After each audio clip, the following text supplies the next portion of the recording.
My special mission is to complete the Srimad Bhagavatam in 60 volumes. So, the most important thing on the part of the international society is to organize the sales propaganda.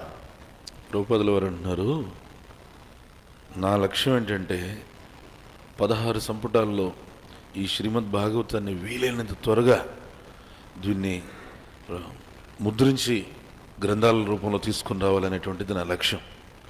ఇక అంతర్జాతీయ కృష్ణ చైతన్య సంఘం యొక్క సభ్యుల లక్ష్యం ఏంటంటే ఆ గ్రంథాలన్నింటినీ కూడా భారీ స్థాయిలో వితరణ చేయడం అనేటువంటిది మీ లక్ష్యం.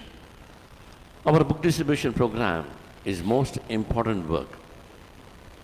Anyone reading our Krishna book, Teachings of Lord Chaitanya, Nectar of Devotion, and Bhagavad Gita as it is sure to become a Krishna conscious person.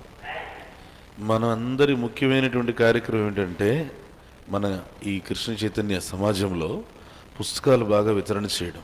ఎందుకు అంటే ఆ పుస్తకాలు వితరణ చేసి ఆ పుస్తకాలను వాళ్ళు చదివిస్తే వాళ్ళు ఎవరైనా కానీ మనం ఇచ్చిన గ్రంథాలు కనుక చదివితే దేవాదేవుడు శ్రీకృష్ణ భగవానుడు కావచ్చు, శ్రీ చైతన్య మహాప్రభు ఉపదేశాలు కావచ్చు, లేదు భక్తిరసామృతం కావచ్చు, భగవద్గీత యథాతథం కావచ్చు, ఈ గ్రంథాల్లో ఏవైనా కనుక చదివారు అంటే చదివినటువంటి వాళ్ళు ఖచ్చితంగా కృష్ణ చైతన్యవంతులు అవుతారు, అందులో సందేహం లేదు.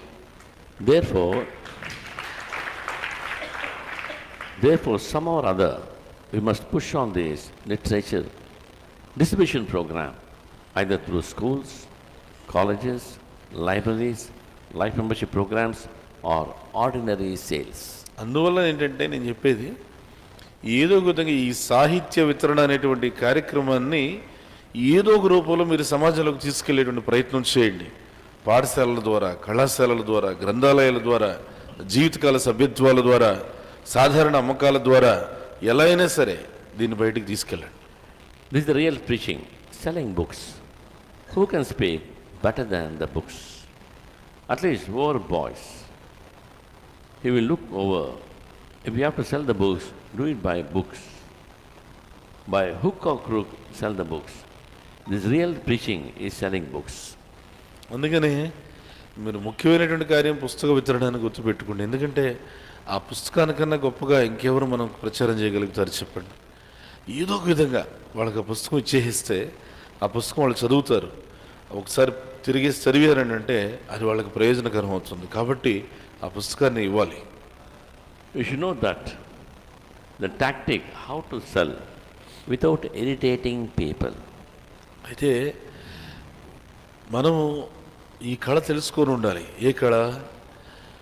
అవతల వాడిని విసిగించకుండా, అవతల వాడికి చిరాకు పుట్టించకుండా చాలా చాకచక్యంగా పుస్తకాన్ని అతని చేతికి ఇచ్చేటువంటి చాకచక్యత అనేటువంటి కళ మనకు తెలిసి ఉండాలి. దానిలో అవతల వాడు విసుగు చెందకూడదు. What your lecture will do for 3 minutes, but if he reads one page, his life may be turned.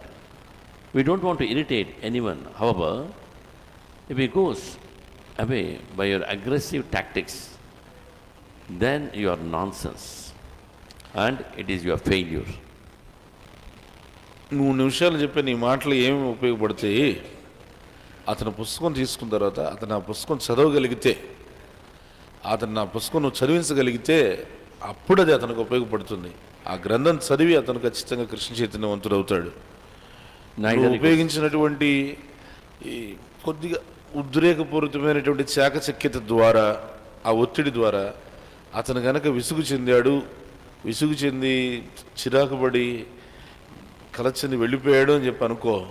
అలా వెళ్ళిపోయాడు అంటే అర్థం ఏంటంటే నీ యొక్క ఆ నిపుణత లేదా నీ చాకచక్యం ఏమైంది అని అంటే విఫలమైంది అని అర్థం. అది గుర్తుపెట్టుకొని చేయాలి. Neither he could sell a book, neither would remain. But if he buys a book, that is real successful preaching. That is the certificate of my Guru Maharaj. If some brahmachari would sell 1 paisa magazine, a few copies, he would be very, very glad and say, "Oh, you are so nice." So distribution of literature is our real preaching. ఏదో మన ఉద్రేకపూరితమైనటువంటి జిమ్మిక్కులతో అవతల వాడికి విసుగు పుట్టించామనుకోండి, అతను పుస్తకాన్ని తీసుకోడు, మన మాట వినడు, వెళ్ళిపోతాడు. అది ఉపయోగకరం లేదు. అలా కాకుండా మనం నచ్చచెప్పి మంచిగా అతనికి ఒక పుస్తకం ఇవ్వగలిగాం అనుకోండి. మా గురు మహారాజ్ అలా కోరుకునేవాళ్ళు. ఎవరైనా సరే ఒక బ్రహ్మచారి బయటికి వెళ్ళి అది ఎంత, ఒక పైసా, ఒక పత్రిక, ఆ పత్రికలు కొన్ని బయటికి వెళ్ళి ఎవరైనా సరే కొన్ని పత్రికలు వితరణ చేసుకొని వస్తే అది మా గురువుగారు ఎంత సంతోషపడి చాలా చాలా ప్రసన్నమయ్యేవాళ్ళు ఆ బ్రహ్మచారి పట్ల. So, the preacher, especially book distributors, always they should carry a smile on their face. With a smile, they should distribute books. అందుకనే పుస్తక వితరణ చేసేటువంటి భక్తులు వాళ్ళు ఎప్పుడు కూడా వాళ్ళ యొక్క పెదవుల పైన చిరునవ్వుని మోసుకొని తిరగాలి. అంటే అర్థం ఏంటంటే వాళ్ళు వితరణ చేసేటప్పుడు ఎప్పుడూ చిరునవ్వు అనేటువంటిది కనపడుతూ ఉండాలి.